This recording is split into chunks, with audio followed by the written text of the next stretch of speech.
Good evening, everyone, and thank you very much for coming. I know it's always hard to make time for something that's going to be, it's got to be a 2-hour event, but I certainly appreciate it. I know the candidates appreciate it, and thank you to the candidates too for making time on your schedules to be here. As a former candidate myself, I know how hard it is sometimes to get the word out. It's very difficult. Obviously, you have a lot more multimedia today, but that's the intent of, I've been told, this event, that since it is put on, sponsored by Go Big Multimedia, they have several ways to get your word out to the public. So hopefully that is done tonight. Just a little bit, again, I'm going to introduce myself. I'm Andy Swift, the mayor of Riverview.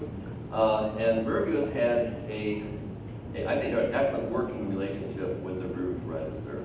Now, time flies and having fun, but Will, you have to remind me, is it 3-4 years we've had a relationship now? Yes, sir. And I think it's benefited both of us. Certainly, it's benefited the city of Riverview because we have a big megaphone of getting our word out of all the good things happening in Riverview, and you guys get thousands of readers. So we both benefit from that. So I don't want to take up too much more of your time. At this point, I would please ask that everyone stand and prepare for the presentation of colors, to remain standing for the pledge, and the colors will be brought in by Scouts from Pack 1659 and Troop 1795.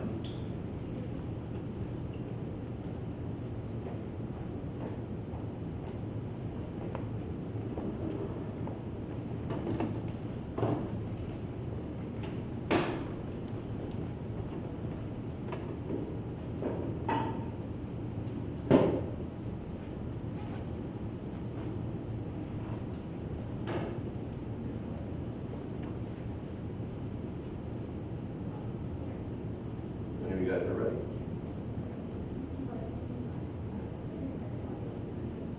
To the flag of the United States of America, and to the republic for which it stands, one nation, under God, indivisible, with liberty and justice for all. May I have a hand for the Scouts?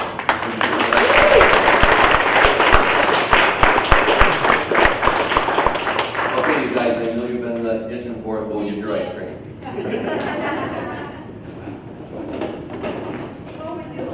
And to get this event going, it is my extreme pleasure to introduce the publisher of the Riverview Register and the CEO of Go Big Multimedia, Mr. Will Evans. Good luck, everybody.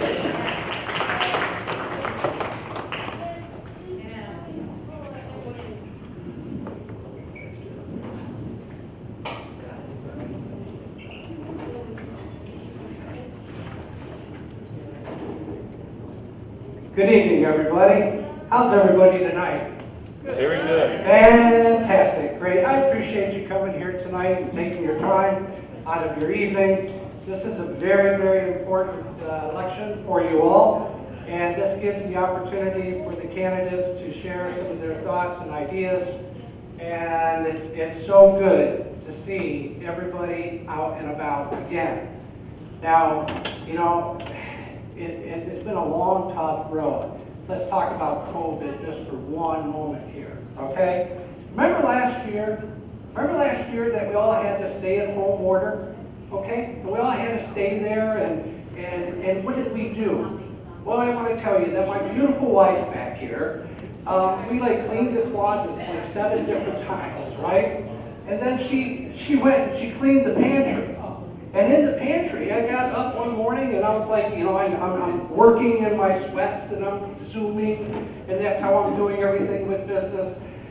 And I look in the pantry and everything's all lined up just like Kroger's. You know, the cans are in a row and it looks good. And I was like, I want some cereal.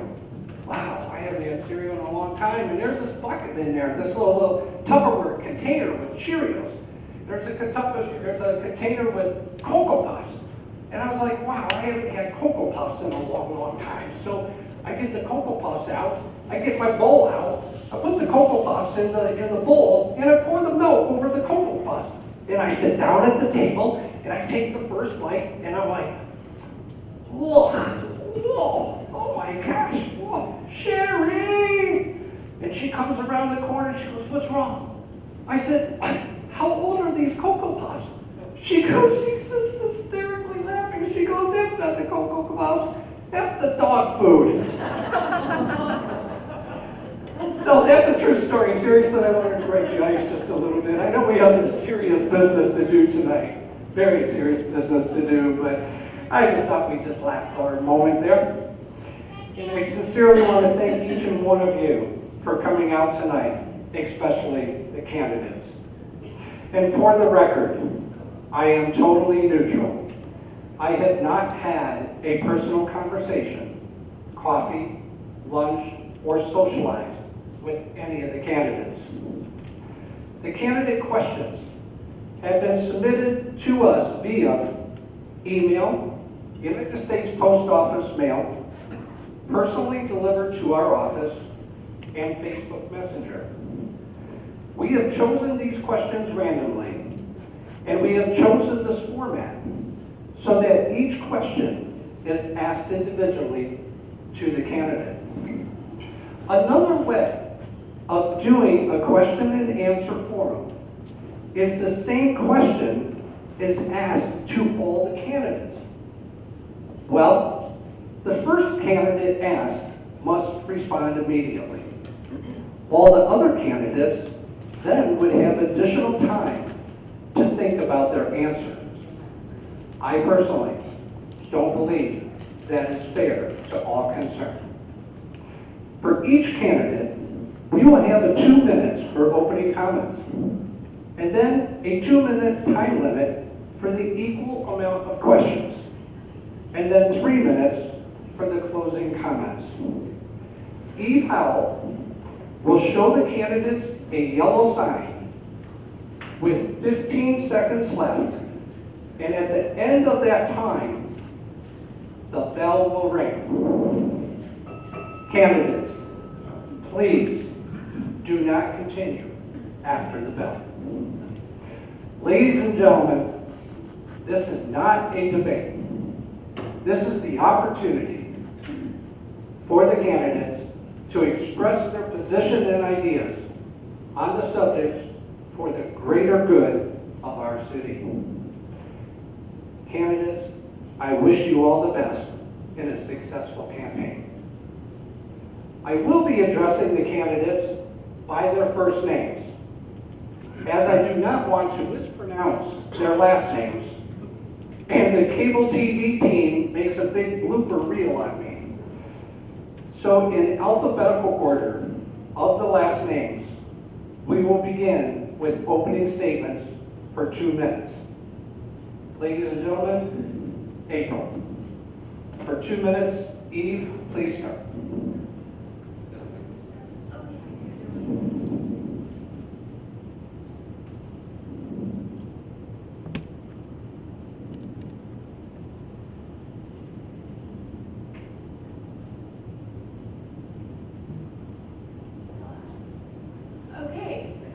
So hello everyone, good evening. My name is April Begansky. I have been a Riverview resident for over 13 years now. My husband and I very much enjoy living in Riverview. It is a very nice place to live and to raise our 3 children.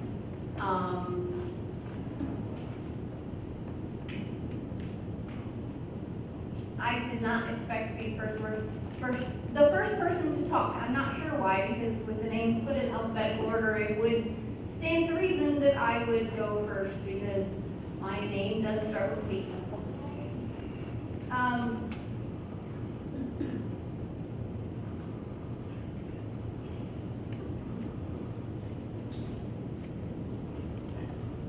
I am running for Riverview City Council because there are some things in Riverview that I have seen that kind of make me scratch my head, and I would like to change some of them. Namely, our code enforcement officers, and some of the practices that they have, not being discouraged from talking to the residents when they have someone who does something that is discouraged by the city. The code enforcement officers are discouraged from talking to the residents, and I think if they could talk to the residents, they might find out that the thing that they think that the resident is doing is not actually what is being done, if that makes any sense. And that is a yellow flag, so I'm going to relinquish my remaining 15 seconds so that I don't have to listen to the bell, and thank you very much. I look forward to my next question. Thank you, Lisa. Rita, would you please give your opening statement for 2 minutes? Hello, my name is Rita Ganaga. We live in Riverview and have lived here for about 7 years. We first rented a home over in the Glens just to see if this would be our forever city, and obviously it worked out really well, and we've been here ever since. So I decided to get into politics.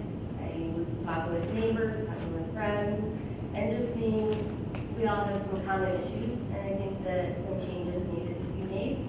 So why not step up and try and make them? So I am always on Facebook, social media, I'm out walking. I'm always available if anyone ever has any thoughts or ideas or anything that they want to talk about regarding our city.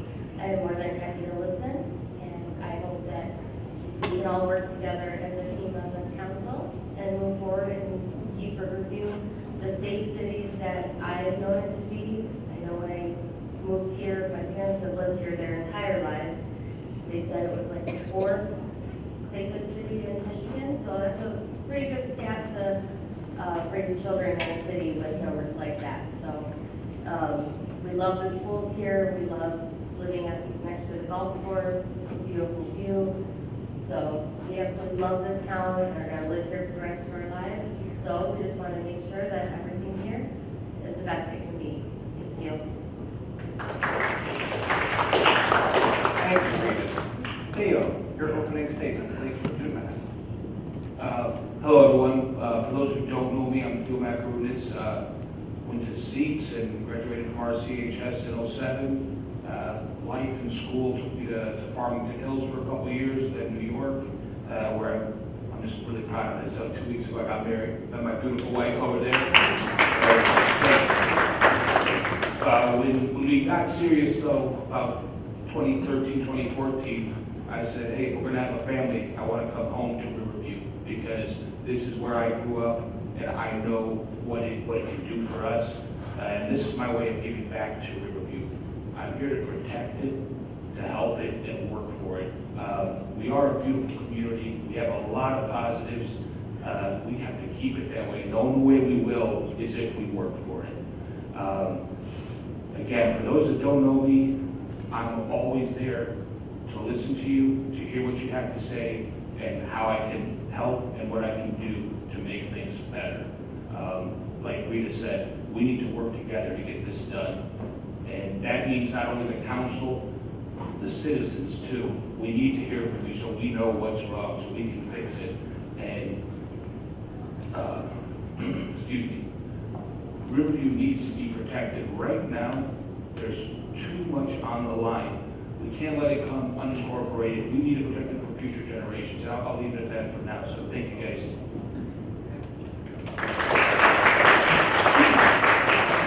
Thank you very much, Theo. And Dave, is that microphone live, sir?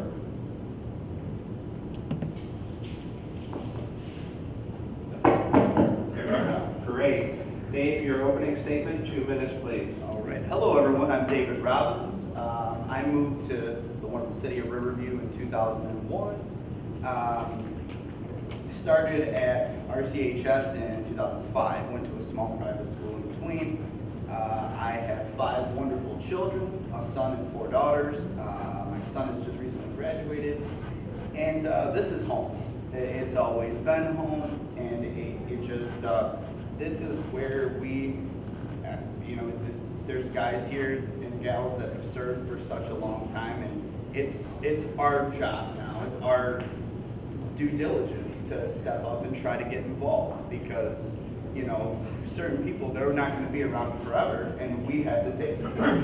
So this is kind of why I'm here. I'm a family guy, and, you know, just like to be involved, and I feel that it's important. And that's about it. That's short and sweet. Thank you very much, Dave.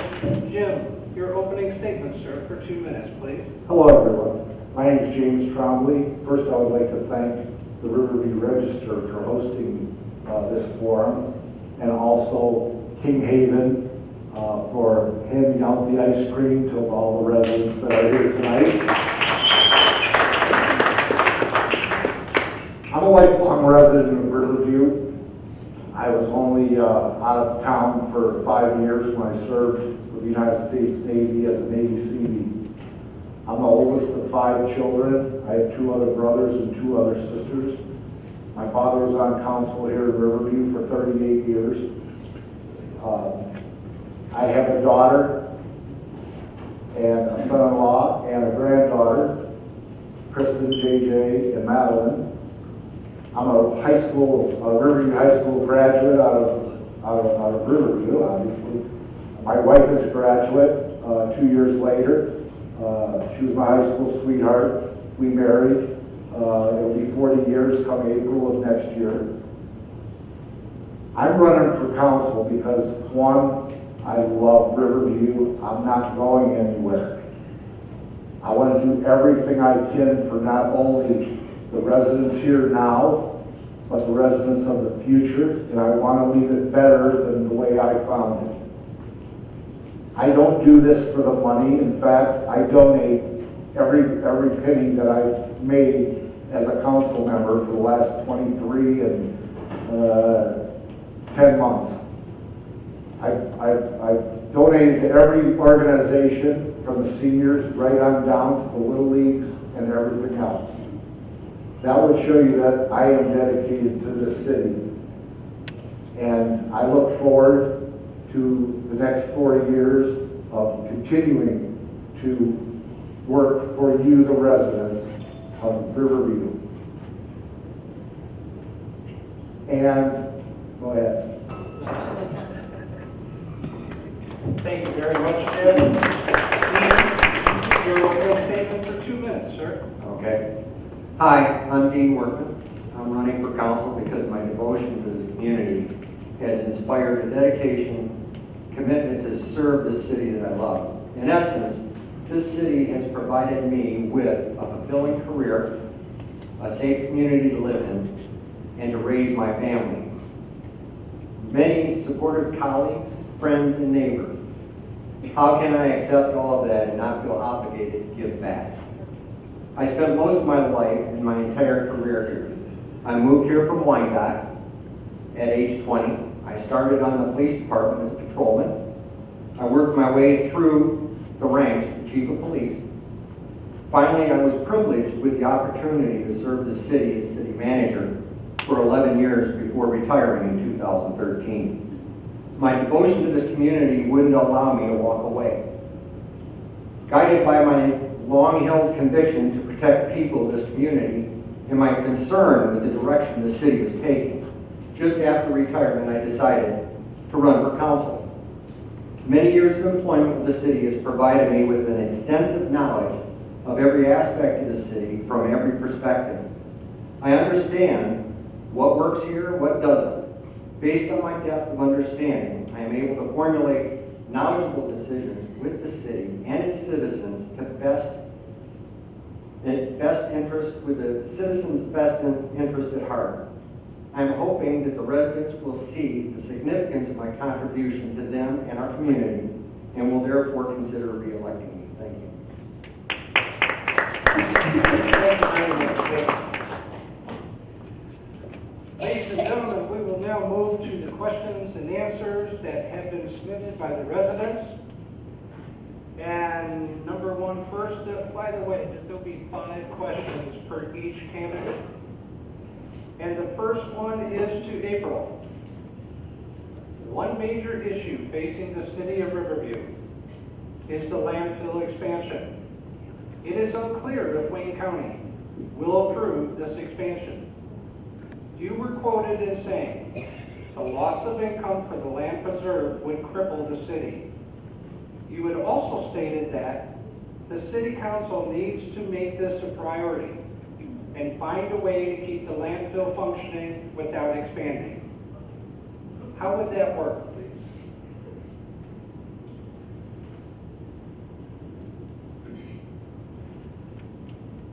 Well,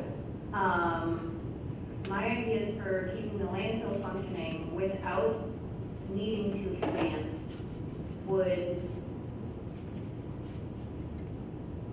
incorporate QCI or a company similar to QCI that would remove trash, parts of the incoming trash, and recycle it or break it down into something else. There's also the possibility of maybe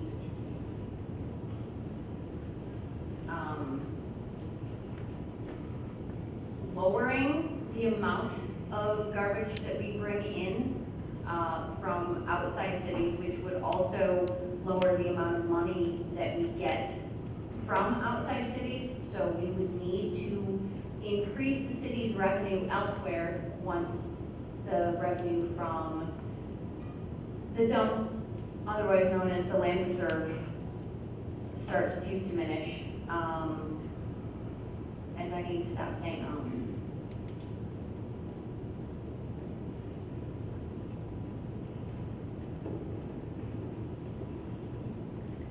The best way to keep, in my opinion, with the information that I have right now, the best way to keep the landfill running and still not need to expand would be with a company like QCI.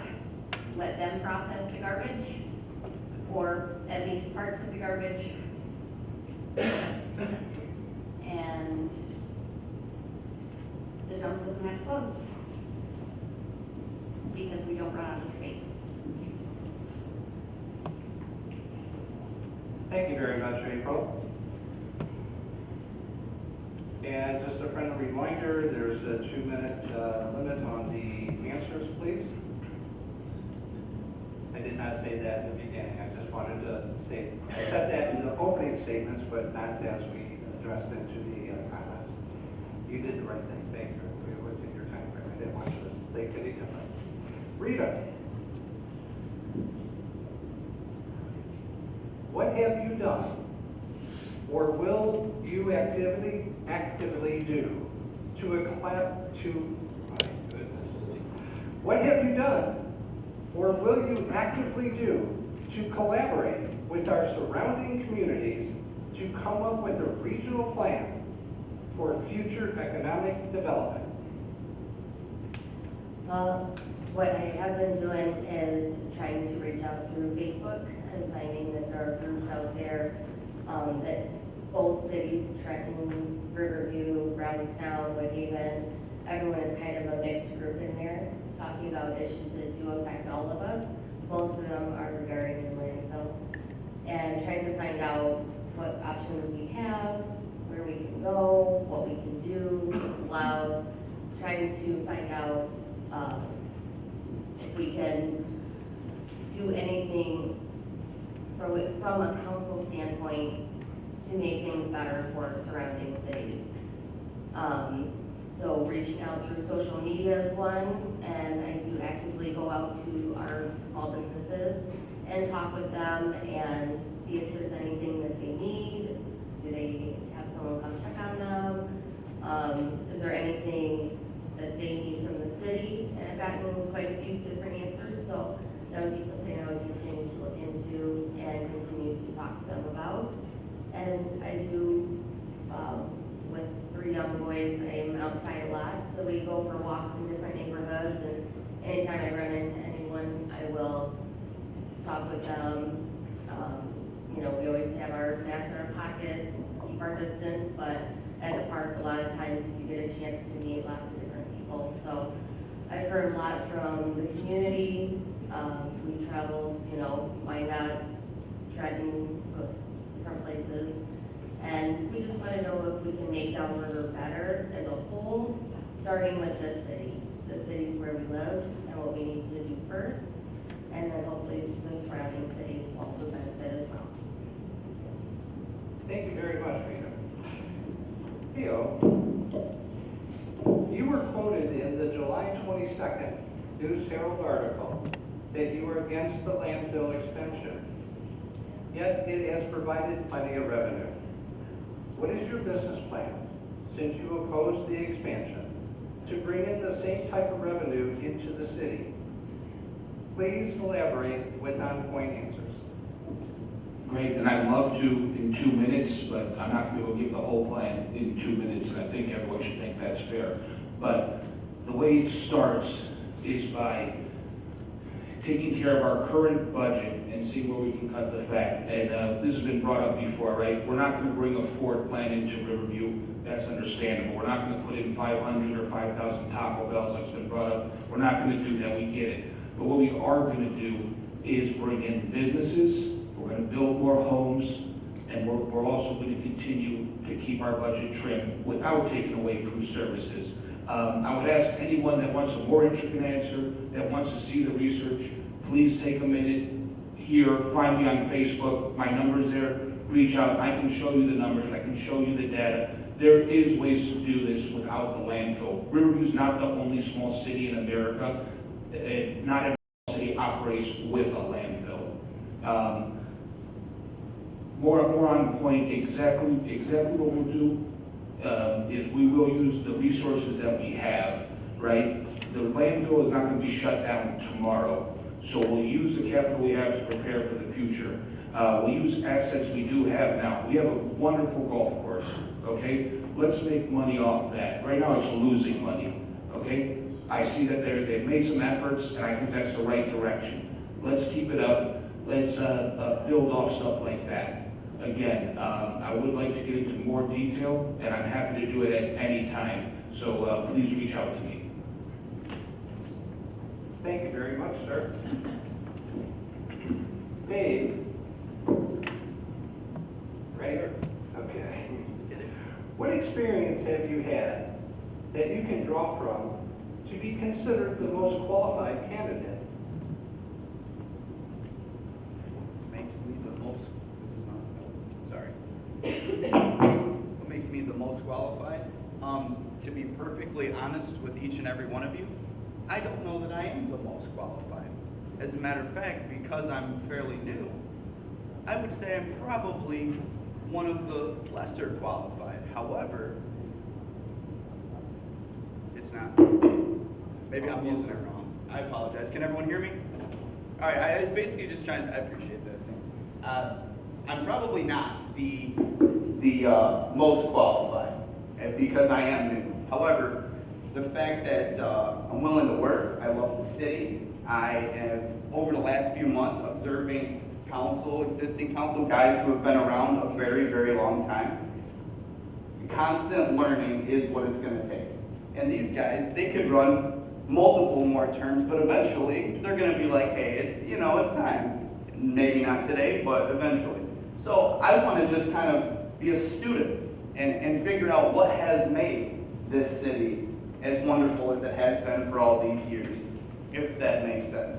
My eagerness to learn, I guess, the fact that I have the ability to put in the time and the effort. I don't know, but I'm pretty good at finding the answers when given the opportunity. That's the most humble answer that I guess I could give.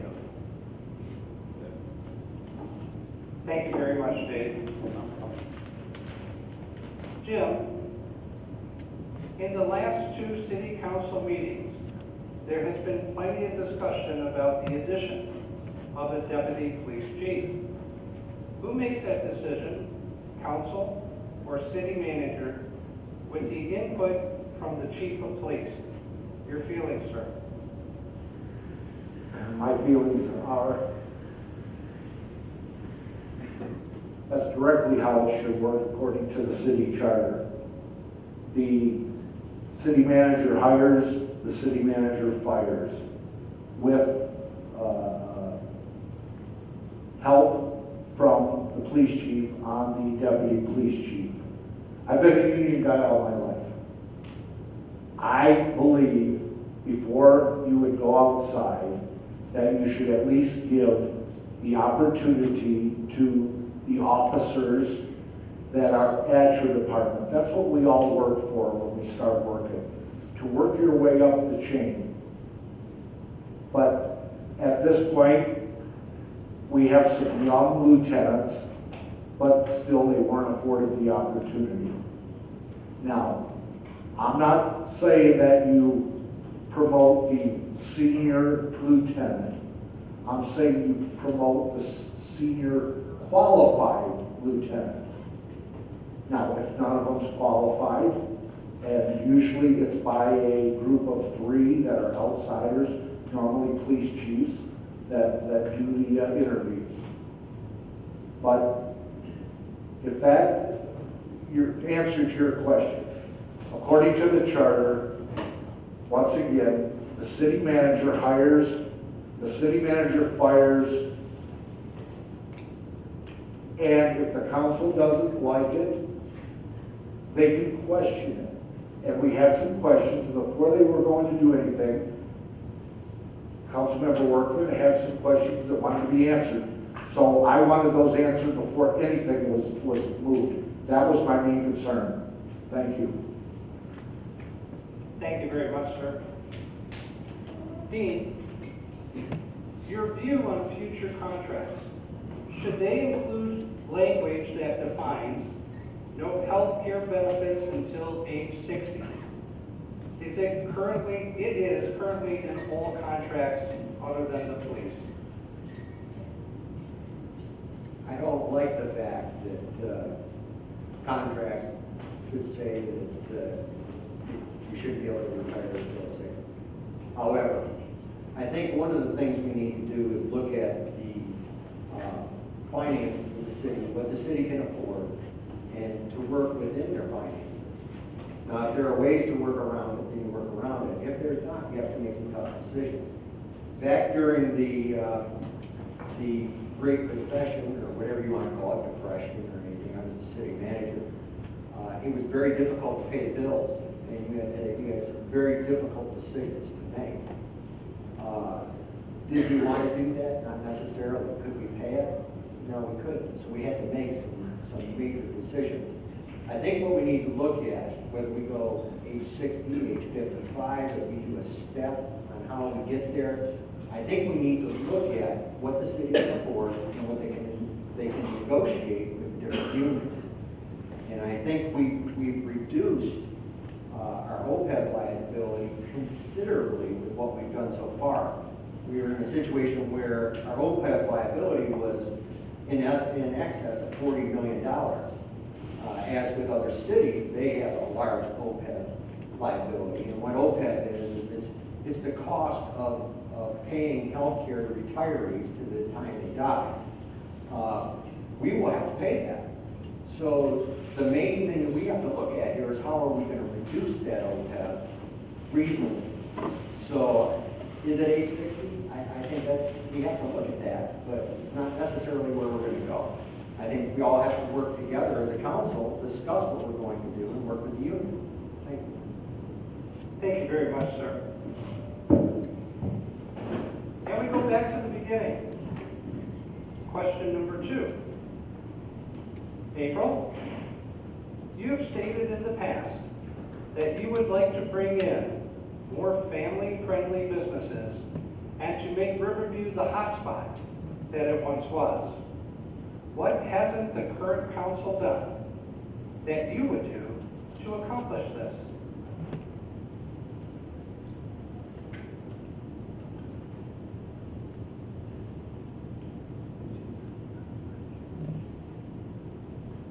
I'm not really sure that there is anything that I could do to accomplish it that the current city council hasn't already done. However, the family-friendly businesses that I was thinking of to bring in would be things like potentially an arcade for some places that would draw in kids so that the kids would have a safe place to hang out instead of running the streets and getting into trouble. I think our city council has, in the past, done a good job of trying to bring in new companies, new businesses. Sometimes it can be tough, especially when you have a building that is owned by a company that's not even in the state of Michigan, let alone the city of Riverview, and they are not interested in renting out the space in their buildings because it's easier for them to have a tax write-off than it is for them to have tenants in their building. Thank you for the question. Thank you, ma'am.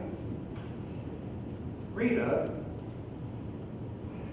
what is your understanding of the concept of economic development and how you would go about setting goals and paths toward achieving results, enhancing the improvement of the city's residents' life?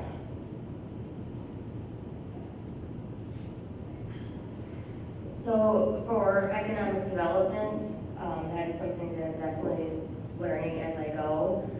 My life, I have been either in the medical industry or in sales, so economic development has never been something that I have needed to look into. But now, since this has started, I've been going out and, like I said earlier, talking with different businesses and finding different things. I know there are a few small businesses that I talked with that would be very interested in us hosting maybe like a third Friday or something that like Wyandotte does to promote our small businesses without them having to spend the money on the advertisement, or allowing them to have a booth set up at Patriots Park or something like that, just for the community can all get together. We can see each other, we can see our small businesses, we can see if they are what we need and we didn't know it was here, and they can see the needs that we have and they might be able to provide it. And new businesses might be able to come in that way, seeing what is missing and then seeing what we do have. And that would enhance everyone's life if we could get more small business in, keep it open, keep the code enforcement regulations a little bit lower for them. That's one big concern I've heard, is that trying to even get in is hard. So hopefully we can get something together and check in on them periodically, maybe, every month, twice a year or something like that. Have a small business council that would keep track of them and help them with any of their concerns with the city. Thank you, Rita. Theo, how will you handle criticism, opposition to your ideas within the council?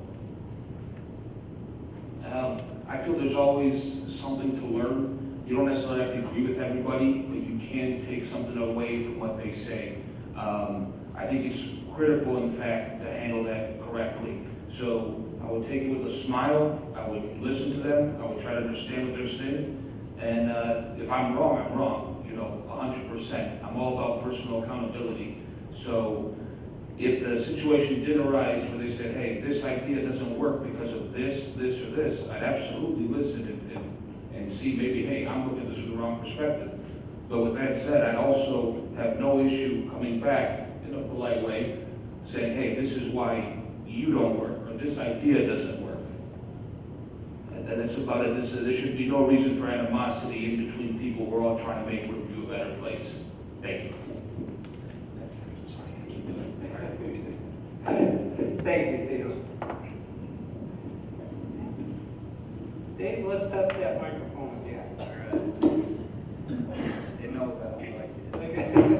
There it is. Are we good? There it is. Very good. What you got for me? Okay, Dave, a resident asked, code enforcement has been all over Facebook lately. Should Riverview eliminate code enforcement? Yes or no? and why?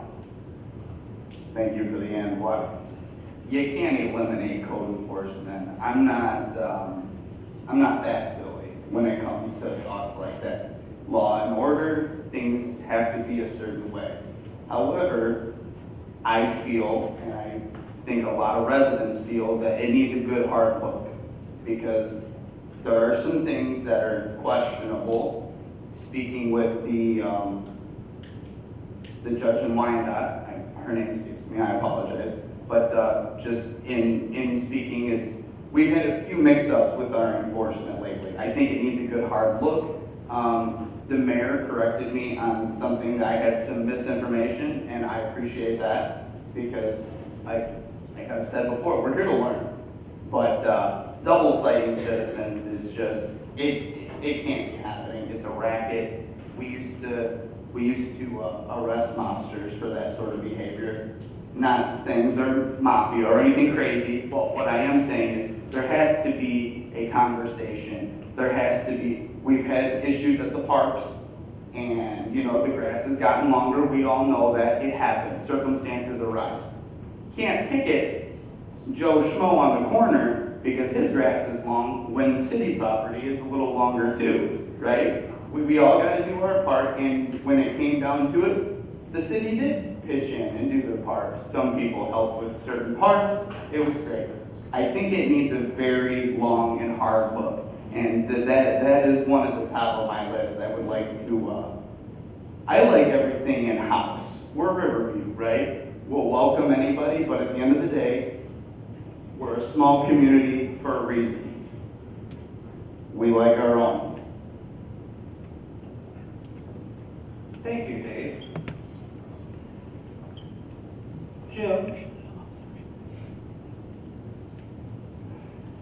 Jim, a resident asked, what is your opinion on requiring masks and vaccines to attend council meetings?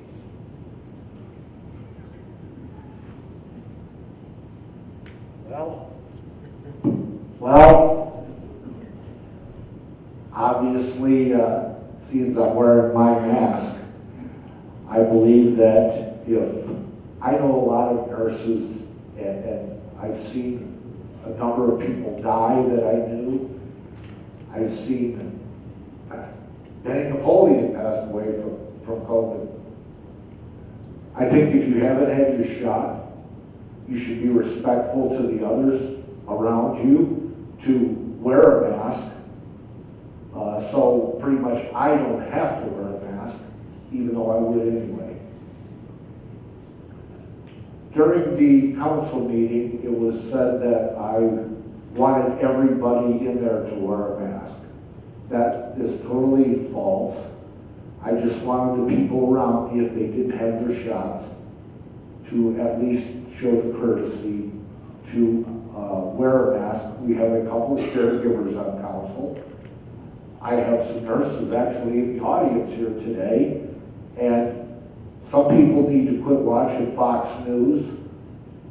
It's a choice to everyone what they want to do, whether they want to get their shot or they don't want to get their shot.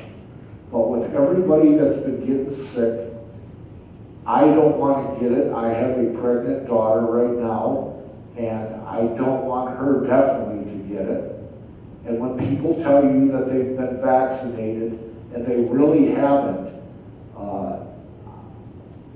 that kind of makes me mad. Because I would take the necessary precautions. So I just want people to show respect if you haven't had your shot when you're around other people. Thank you. Thank you very much, sir. Jim, how's the list? My dad taught me that when I was that high. I still do. I still do it.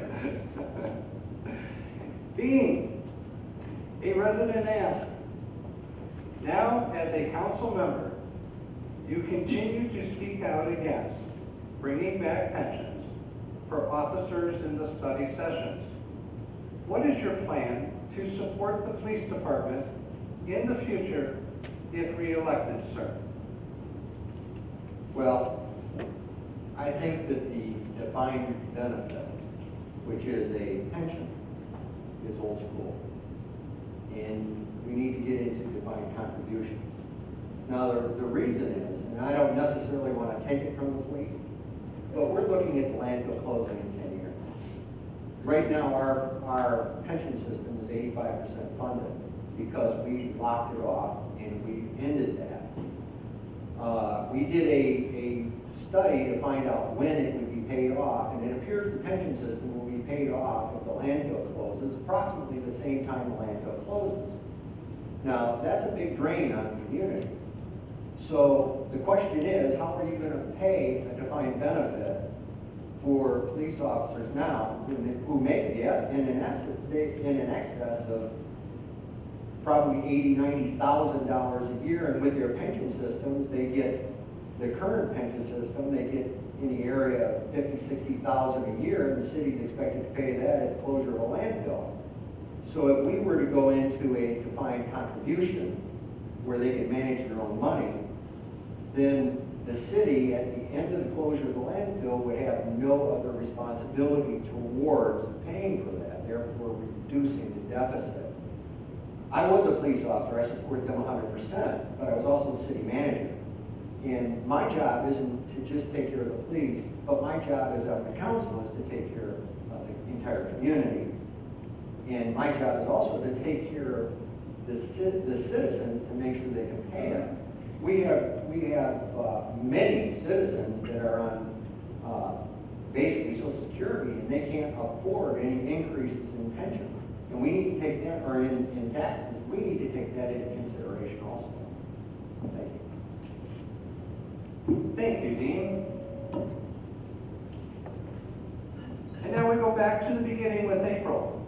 And this is question number 3, series of questions number 3. April, a resident asked, you've stated on social media that rumors are your thing. Can you explain to the residents what that means and how will that affect your council duties?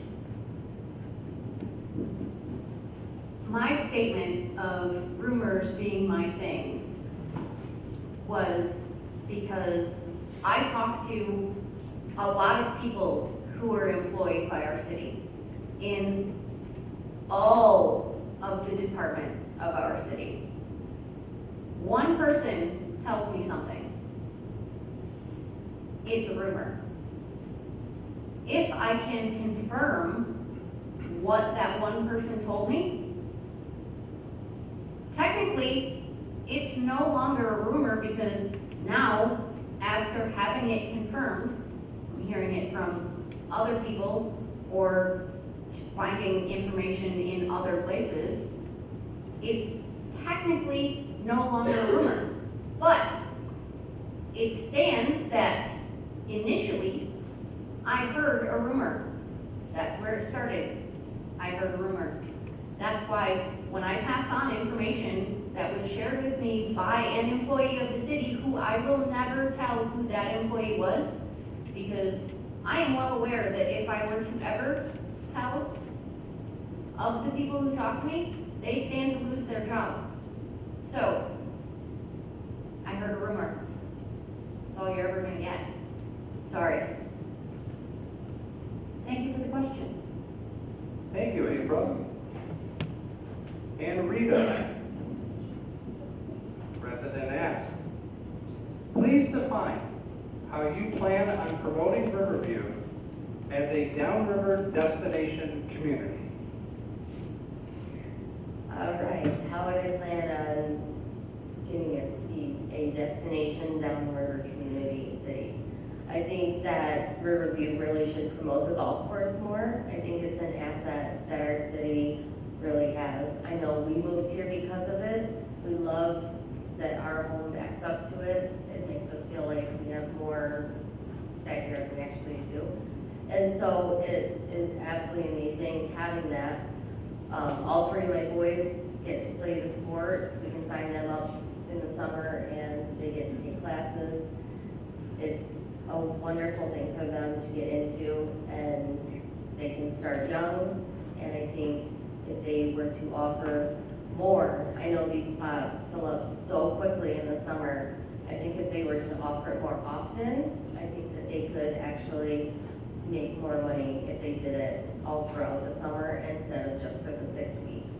If they could find other pros or other people that enjoy golfing, I think that would be one huge improvement that we could make so that the city could make money off of the golf course. I know I've heard it, loses money. I hear complaints that they're buying new golf carts, things like that. But there really is a lot that can be said for the golf course. I know our family enjoys it. I know many families that do as well. And hopefully we can build that up a little bit so that it will eventually become profitable and make more money. Thank you very much, Rita.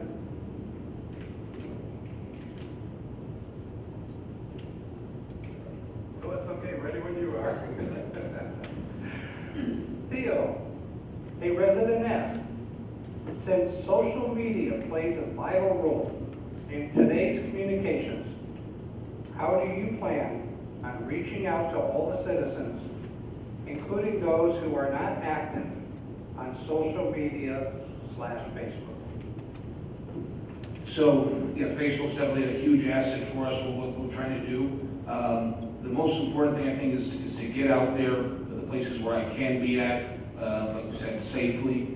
I know we have a lot of citizens that aren't able to come out, whether it be because of COVID or just any other issues. I have tried to reach out via phone. I think that's the most successful way to get to them.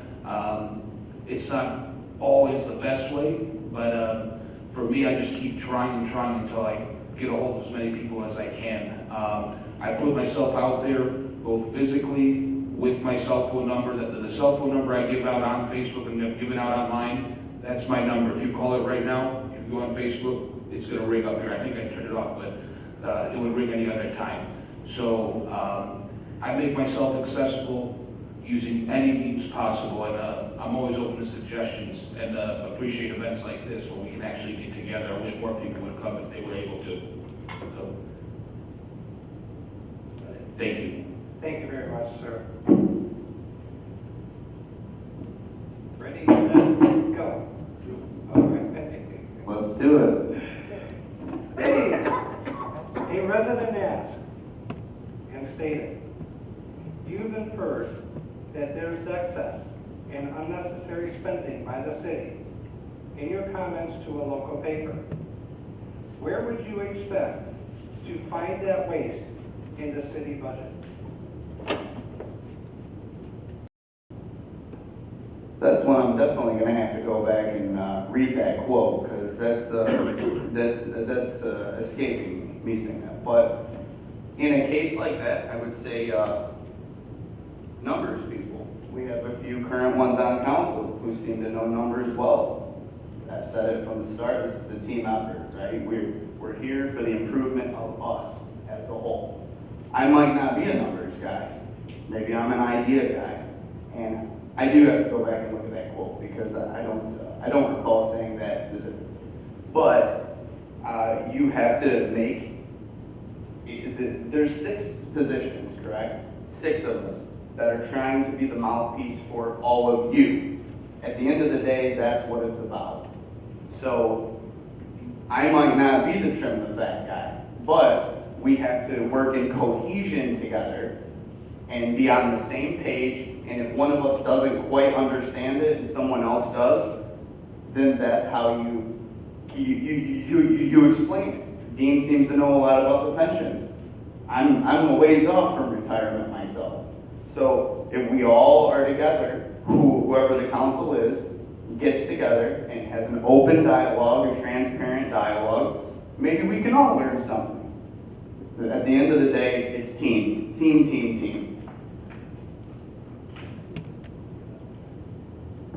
Thank you very much, Dave.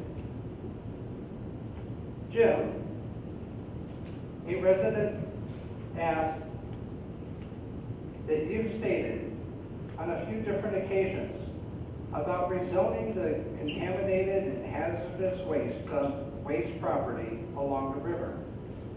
Can you share with the residents what the project is that you are working and what the cost of the cleanup would be?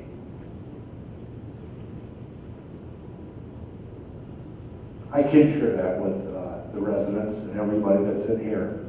It's the Arkema property that is between Jefferson and the water.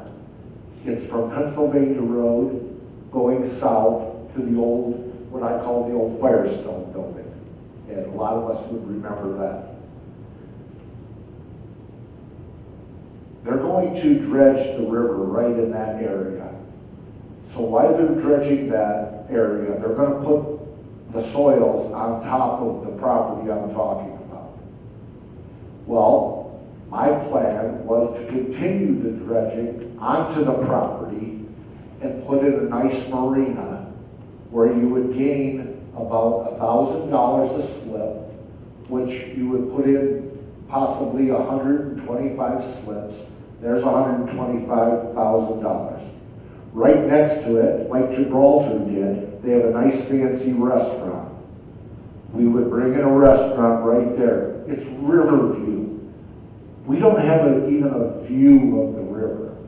So on the outskirts, you would put a boardwalk, something like Wyandotte, where the residents, if they wanted to go down there and eat lunch or whatever they wanted to do, they could go out and sit along the water, watch the boats go by and all that.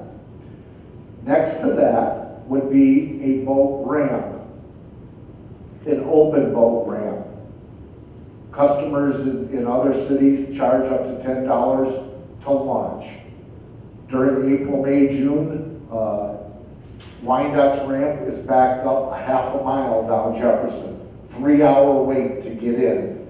So if you're charging $10 at 200 or 300 boats a day because it's morning and afternoon, you would make some money on that also. I'm looking at about $350,000 a year. Thank you very much, Jim. Dean, a resident asked, how important do you think experience and education is to serve on council? Well, it has served me well. That's part of the reason I owe the city so much, and I'm so grateful to the city. When I was a young man, I worked at the steel mill, and many people told me it was time to leave, that they were going to close down. I was able to get a job as a police officer. And as a police officer, through federal funding and the city, I was able to get my education, which was a bachelor's degree, and then to go on to a master's degree. And from there, I've been able to use it for the city. And most of it has been very beneficial to me. I think as far as a police officer is concerned, if that's what we're talking about, life experience is more important for a police officer, as long as they can read, write, and spell well, which some of them have problems with that at times. But they need to experience life because that's what they're dealing with is life. Whereas if you're looking at a person in an office that is doing counting numbers, crushing numbers, of that type of nature, I think that is you need an education for that. I also think as you're moving up in the police department, you need an education. So I think it's important that they move ahead in that area. But as far as bringing on a police officer in the very beginning, I think life experience is more important for a police officer, but education is more important when you're talking crushing numbers and making those types of decisions. Thank you very much, Dean. Ladies and gentlemen, we're moving on to series number 4 in questions, and we are back into alphabetical order again. April, a resident asked, if the Riverview landfill expansion is not approved, what services do you cut first?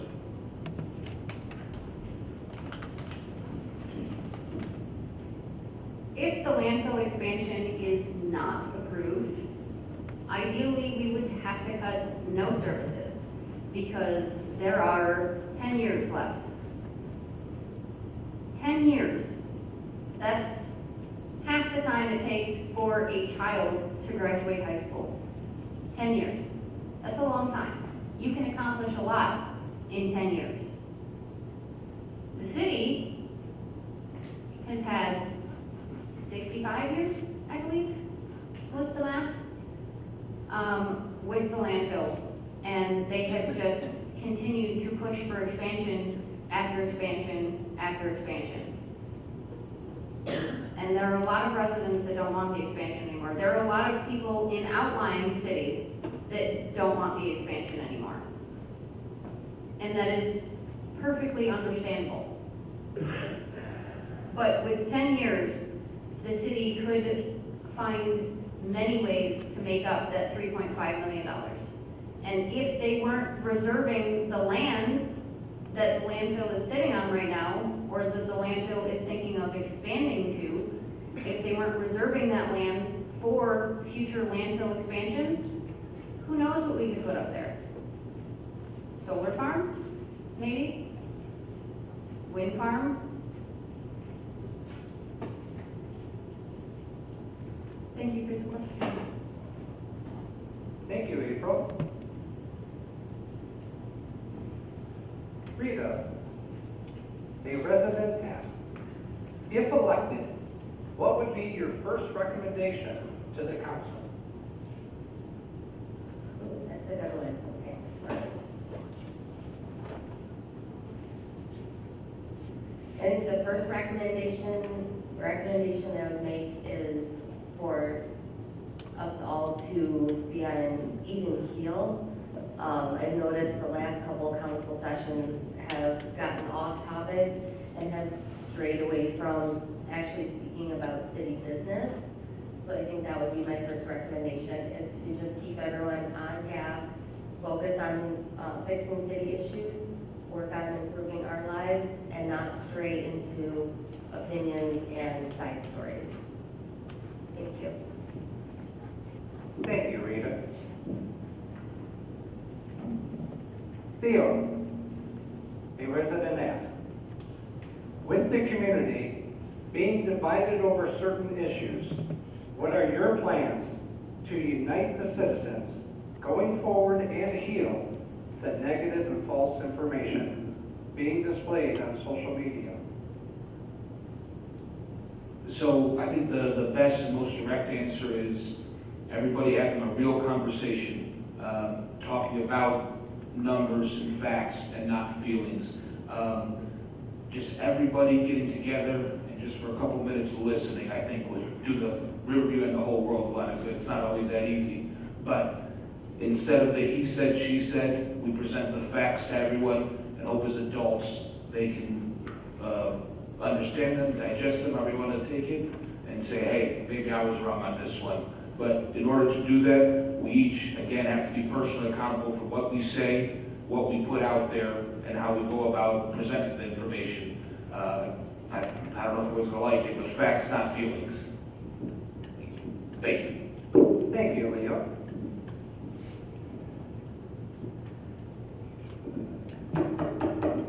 Hello. There it goes. Terrific. Dave, Yes, sir. a resident asked, we are aware that all candidates are running to help the community of Riverview and have the citizens' best interest in mind. What work and business experience do you bring that qualifies you to manage and lead Riverview in the future years? Let me see if I got this right. I personally am, with help from people that I surround myself with, I'm good at rallying troops, I guess you could say. When it comes to getting things together for the community, listen to people, and I hope I'm going in the right direction with this. But I think that there's so many good people living in this community that when something needs to be done, it just has to get brought up. Just somebody has to step in and organize it, you know. And there's a lot of, you know, tax dollars and cut this and do that and this and that. I can rally people to get almost anything going. I've lived here a very long time, like some of the other people. We need money raised for this. Youth sports. I'm pretty good at going out there with the connections that I've had and getting that type of thing done. Parks. We have a lady who is fantastic. She's out there. She's cleaning the parks. She does everything. Maybe she needs a little help sometimes. And I had the pleasure of actually meeting her. And now I know that she does that. So now, if we need to do something like that again, I'll get with her first, for sure. It's community, community, community.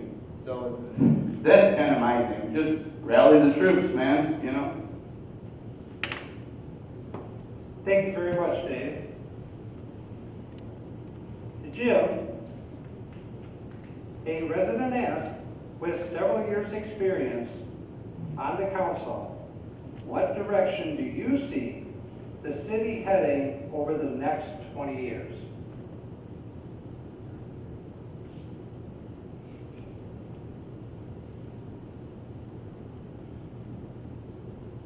When I see Riverview heading, one, a lot of things depend on that question.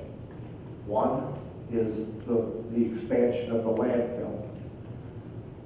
$3.5 million is a lot of money. It doesn't happen with a couple of small businesses. Like Theo said, it doesn't happen with 180 Taco Bells or that. We have to look around here. We have no property in Riverview to bring in a big business like Ford Motor Companies or anything like that. We have some ideas. I could talk about one, QCI. They haven't made any money in 5 years working overseas in Warsaw, Poland.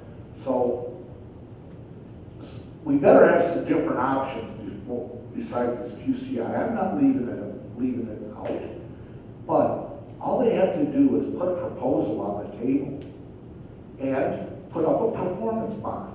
So if they don't make the money that our agreement would be, we would take the money from the performance bond. You have to have a guarantee of funding. I've done a lot of research, but let's get back to your question. I'm getting off board here. Riverview is going to be lucrative until the day I die, for sure. I love this town and I'm going to do everything. I'm not here to give back. I'm here to move Riverview forward. That's what I'm here for. And I'm not ready to give up this seat yet because I have some other things to accomplish. Thank you. Thank you very much, Jim. Dean, a resident question is, what options does Riverview have available to it if the landfill expansion does not go through? Well, actually, they have a lot of options. One option, and the main option, is to cut back. When you're talking $3.5 million, you're talking that entire intersection up at West and Allen doesn't put in $3.5 million to Woodhaven. That entire, if you look at Trenton losing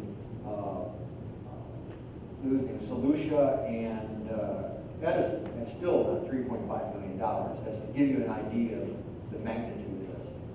I think what we need to do, if it doesn't happen, is we are going to have to, we can't hit the residents with 11 mills. That's ridiculous. It's almost impossible to do that. We'll have to slowly bring things in. We'll have to reduce the type of trash we're bringing in, bring in more expensive trash, try to extend the landfill as long as we can. Since I've been there, the mayor, myself, and Jim are on a committee where we're trying to bring in a natural gas solution to the landfill where we'll burn the methane gas and we can sell that back. We're selling electricity already, but as we get more, as the trash deteriorates more, we get more methane. And we've earmarked that money to go directly to OPEB to reduce the OPEB to relieve the burden of the $3.5 million on the general fund of the city.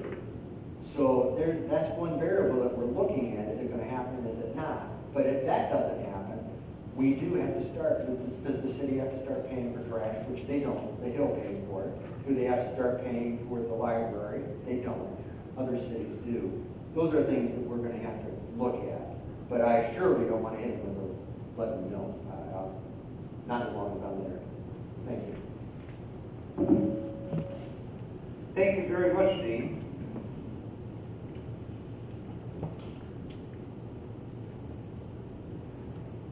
And the last series of questions. April,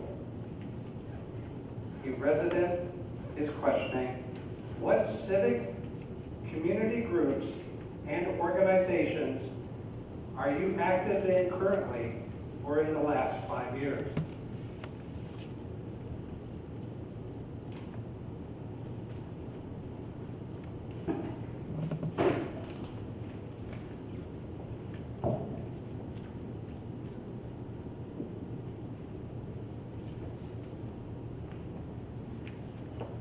Can you repeat the question? Yes, ma'am. What civic, community groups, and organizations are you active in currently or in the last 5 years?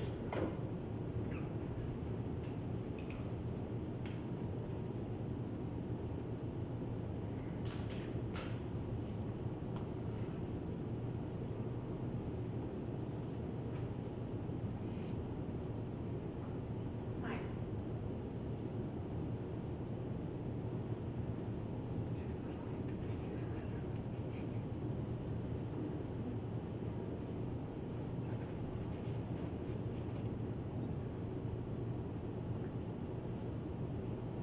To be completely honest, currently, I'm not involved in any. My children are homeschooled, so I'm not on the PTA. I am not involved with sports teams.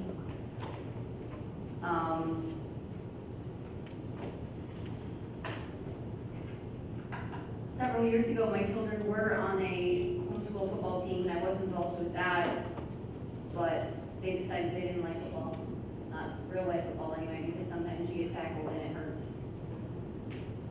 Xbox football is much better because nobody ever bleeds.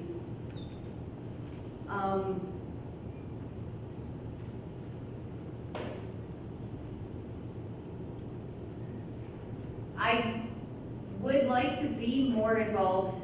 It is going to require that I step back from at least one of my 3 jobs, which my bosses might be upset about, but they'll live without me. I do need to get more involved. I will give the resident that asked that question that I do need to be more involved.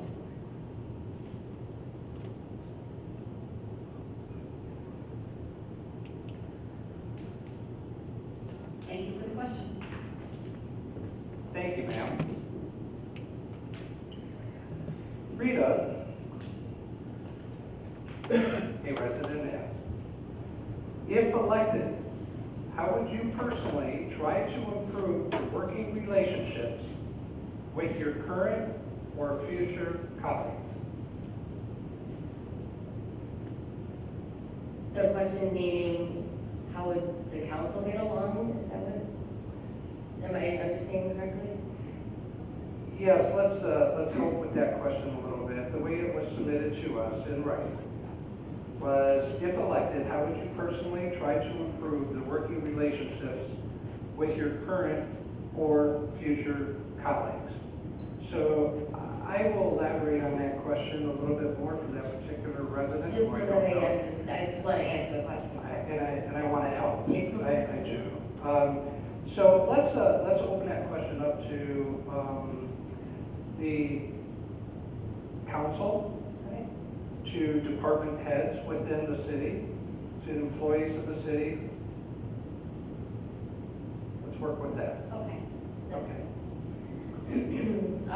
Well, I am I pride myself on being able to find common ground. That's what I try and do with everyone. You can always find something in common with another person. So I don't think there's anyone that we couldn't work with.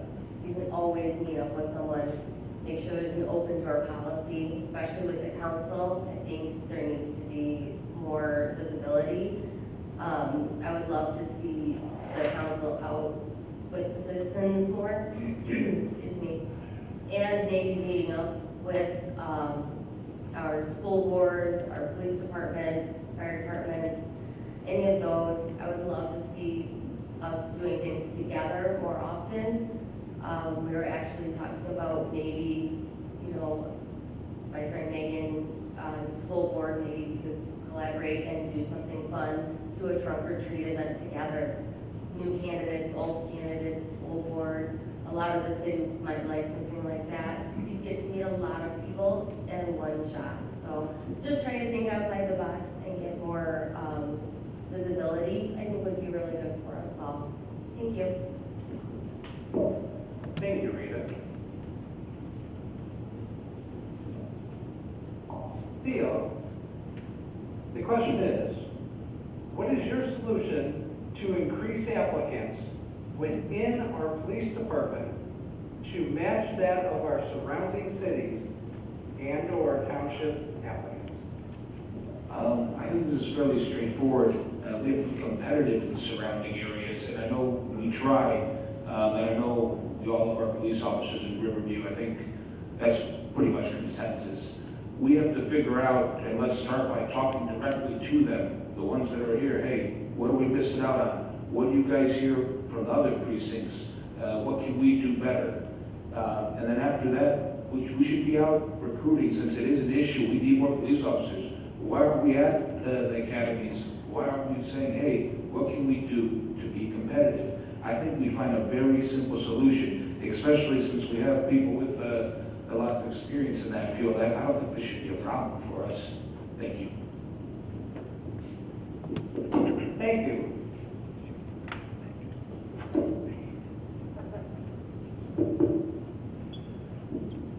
Dave? Yes, sir. In the past few years, there has been some interest in Riverview having its own dog park. Are you in favor of pursuing this? Oh boy, this is gonna, a dog park. I'm gonna have to go educate myself on exactly what a dog park is per se. I'm assuming in a place where they can run free. Hopefully I'm on the right track with that. Alright. I don't personally, with everything that we have on the table here, we're gonna crunch with the landfill, with contract issues with our first responders and things like that. The last question, getting first responders, you know, to come to Riverview. A dog park would be pretty low on my totem of things, and I know I'm gonna upset a couple people by saying that, but I just feel that if it comes across the table, then we can discuss it, but I'm not gonna put that at the top of the pile. Absolutely not. Thank you. Thank you, Dave.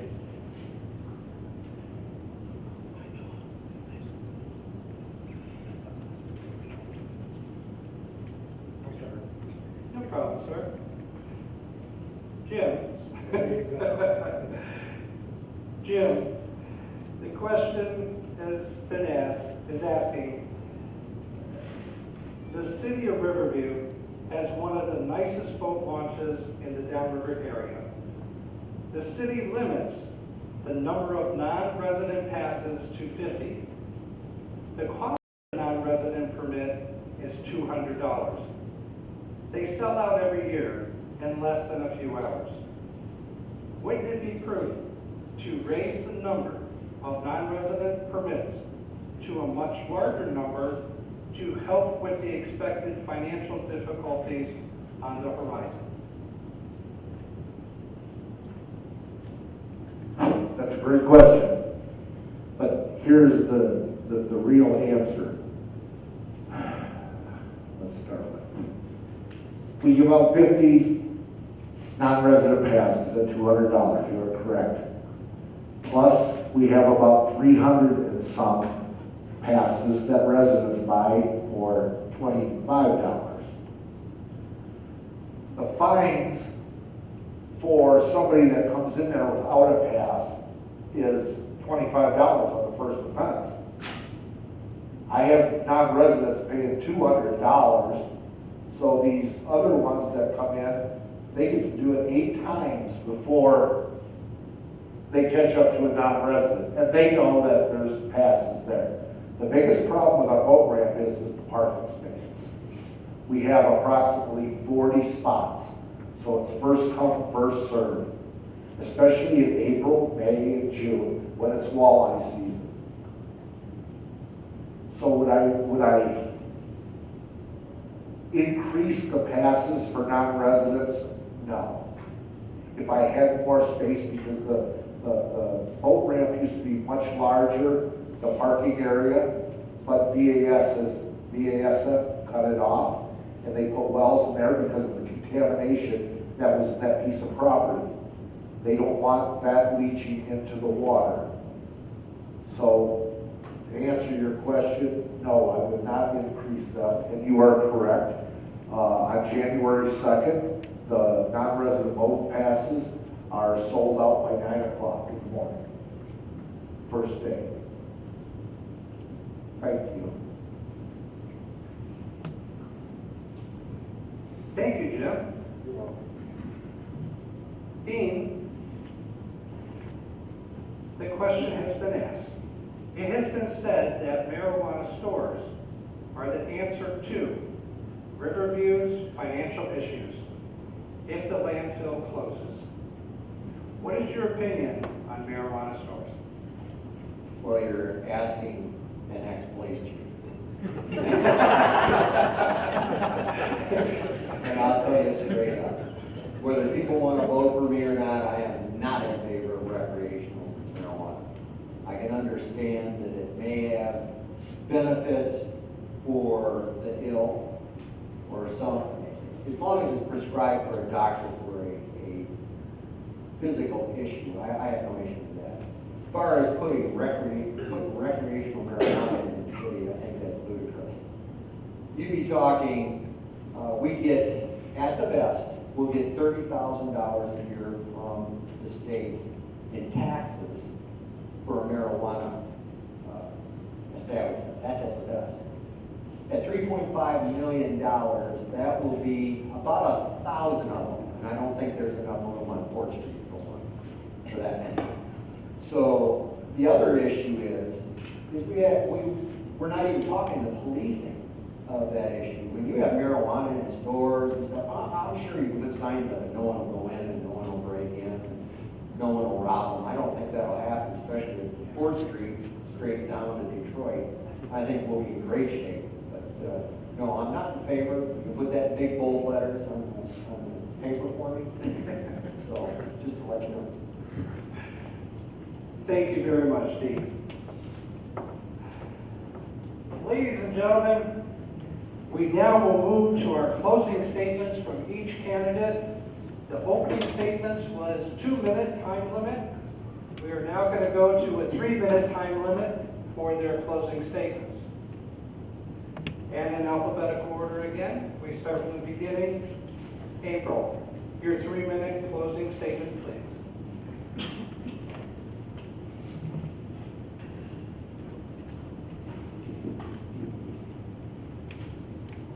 Three minutes to talk about myself and tell you why you should vote for me.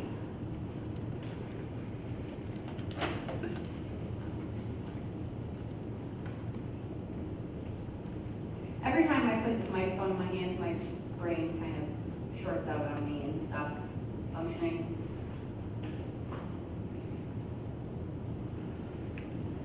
So now everybody knows that I'm really bad at public speaking.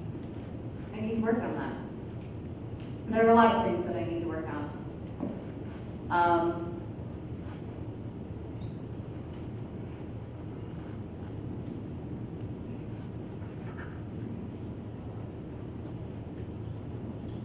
To be completely honest, and I don't believe I'm going to say this, to be completely honest, I don't think anybody should vote for me. Because I am a candidate and a person who, if I were to be elected, I would probably be in trouble all of the time, because I'm going to tell the residents exactly what is going on in the city, all the time. And yes, as a city council member, I would know that there would be things that I wasn't allowed to say. That's probably why they have closed sessions, because there are probably some things that the residents shouldn't know. But I'm not good at keeping secrets, because I'm not good at lying. So, if you don't want to know what's going on in the city, I absolutely do not think that you should vote for me. Can I relinquish the rest of my 3 minutes? Yes, ma'am. Thank you very much, people. Thank you for arranging this tonight. Thank you. Thank you. Rita, your closing statement for 3 minutes, please. I just want to say again, we're so happy that you put this on. The ability to reach out to everybody in Riverview is so hard. I cannot knock on 13,000 plus doors, or would I want to? So this is great. I love that we have these events, and you guys, I thank you so much for coming, asking questions, bringing up topics. I learned stuff today that I didn't know from your questions. So thank you. And I just want you to know I'm doing this just because I want to learn more about the city. I want to learn how I can make it better. I want to work with current council, new council, whatever council, the mayor, all the departments. I want to find a way for everyone to work together to make the city just find a way to get over this landfill hurdle, because we all know it's going to be quite a change coming for our community. I really hope that we can figure it all out, have a good plan in place, and slowly move in a better direction away from depending on one source for the main income of the city. I don't want to have to cut services and have people get their taxes raised, but we have to find something to compensate for that money that we're going to be losing. So we just have to work together, and I think that that is something that we'll be able to do in the future. And I know I personally am willing to listen, and I'm completely transparent. Like April, I can't lie, I can't do it. Public speaking is really hard for me, so just telling you the truth is difficult enough, so coming up with a lie would be impossible. So I'm gonna be here for life, and I just wanna make this city a great place to raise my 3 boys and stay here until I'm old and gray and someone puts me in a home. So, thank you. Thank you very much, Rita. Theo, your closing statement, sir, for 3 minutes, please. Thank you again for hosting the event, for everyone that helped with the event, everybody that put in the questions. It's really appreciated. It's awesome to see that the people in the community do care about this, and we do have someone that can rely on to hear some feedback, so thank you. I'd be really remiss to not end with this, because it is such a big issue. Continued reliance on landfill means no future for Riverview. We simply just can't do it anymore. And the future is going to be decided by the voters. And it's going to start with this next one. I'm asking for you to vote for me because if you vote for the same people, you're going to get the same results. These results will end poorly for Riverview, whether it becomes annexed, whether it becomes unincorporated. We really need to make a plan. And I'd love for everyone here today, everyone that's watching, everyone that cares about Riverview, to reach out and to vote for the ones that are going to work for Riverview today and tomorrow.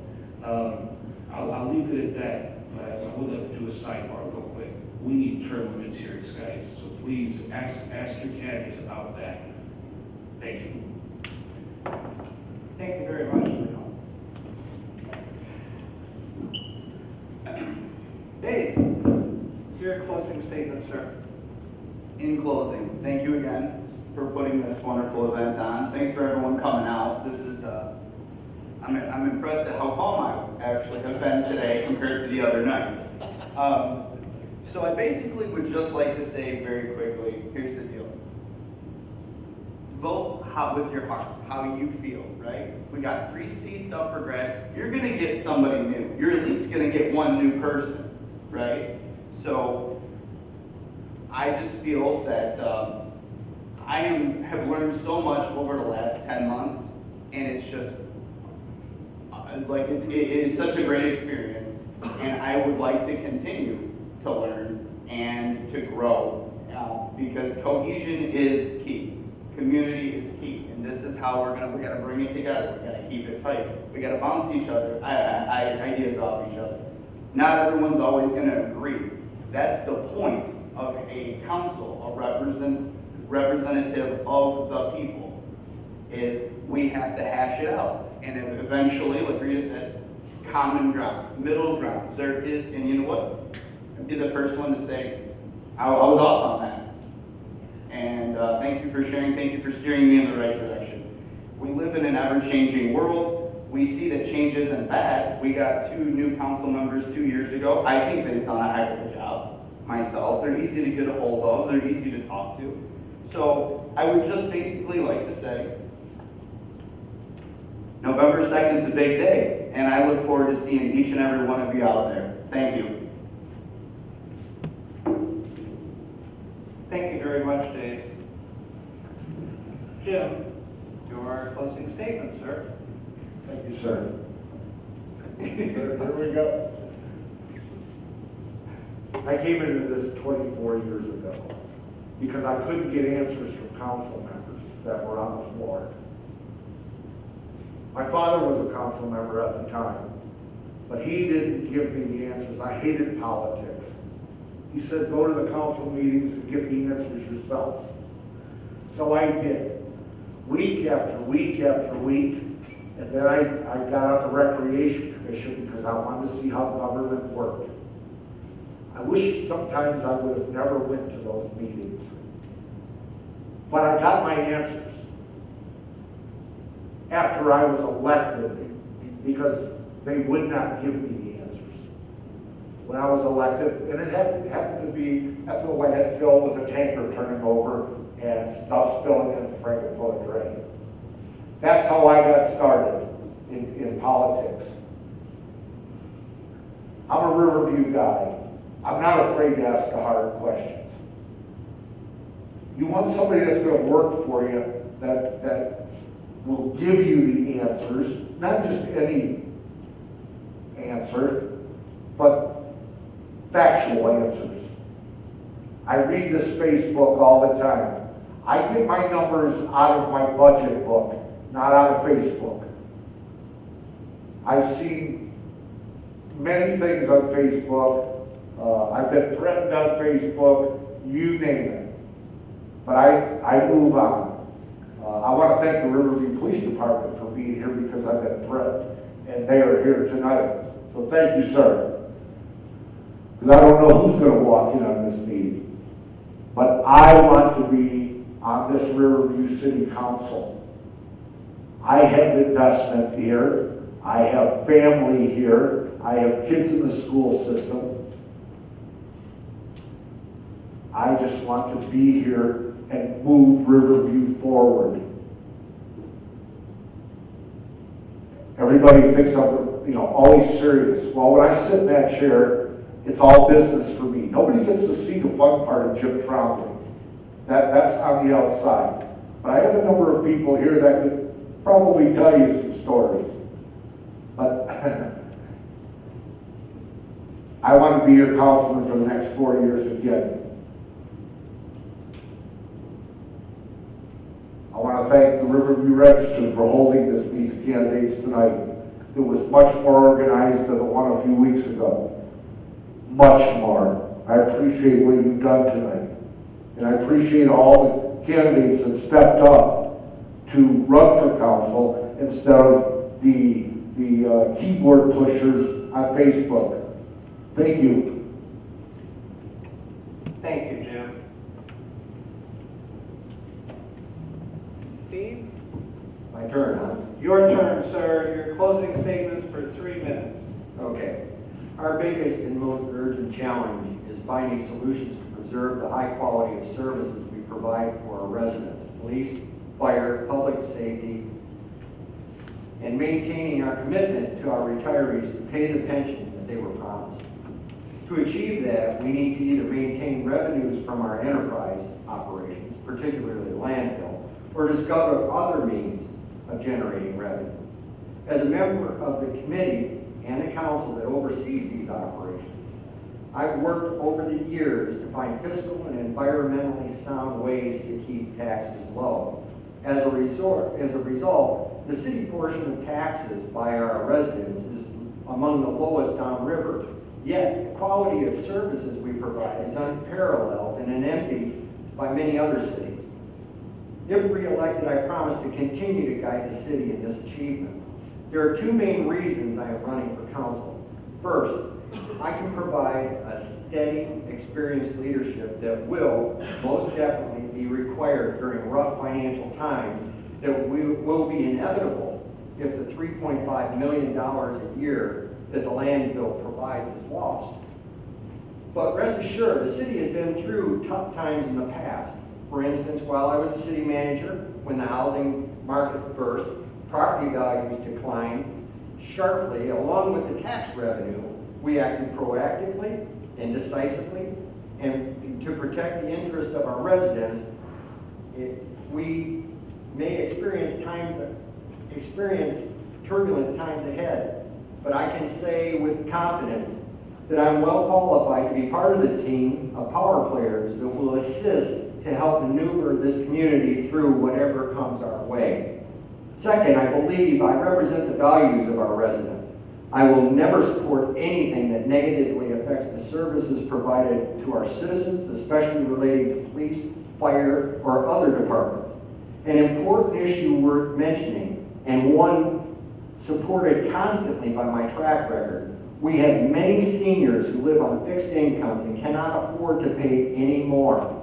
I vehemently pledge to work to maintain as low taxes as possible. Additionally, when it comes to protecting property values for homeowners, I always have the citizens' best interest at heart.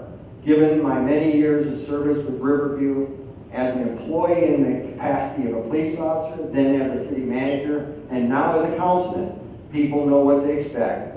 They've witnessed my devotion to the city and to its residents. They know that I've worked hard in the past to protect lives and their property, and given the opportunity, I will continue to do so. They also know the depth of my character. With me, there are no surprises, no hidden agenda. I'm not a politician. I'm a guy whose long-lasting devotion to the community has inspired a dedicated commitment to serve the community I love. Thank you very much. Thank you very much, Dean. Ladies and gentlemen, I hope that you've learned some more things about your candidates tonight. And I want to thank you all very much for submitting your questions to our office, again, via email, the United States Post Office, personally delivered to our office, and Facebook Messenger. I have done my best tonight to be a very neutral moderator.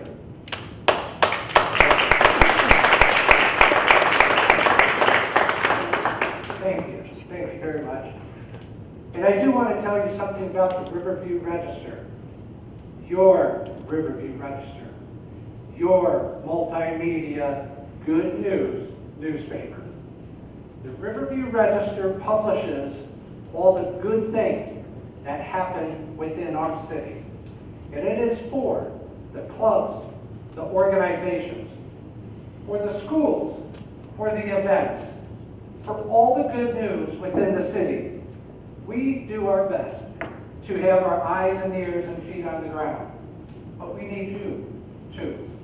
We need to hear about the good things, the citizens' accolades, and just everything. All the other media does a great job covering all the bad news. We don't, and we won't. This is for us. The Riverview Register is for you.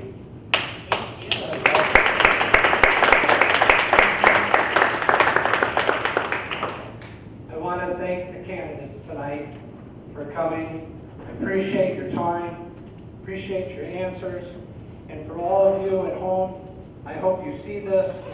And for Atria that came with the ice cream, for the Cub Scouts that did the Pledge of Allegiance, for our police that came by, and for Mayor Swift with opening statements. And I want to say, behind the scenes, thank you to my beautiful wife, Sherry.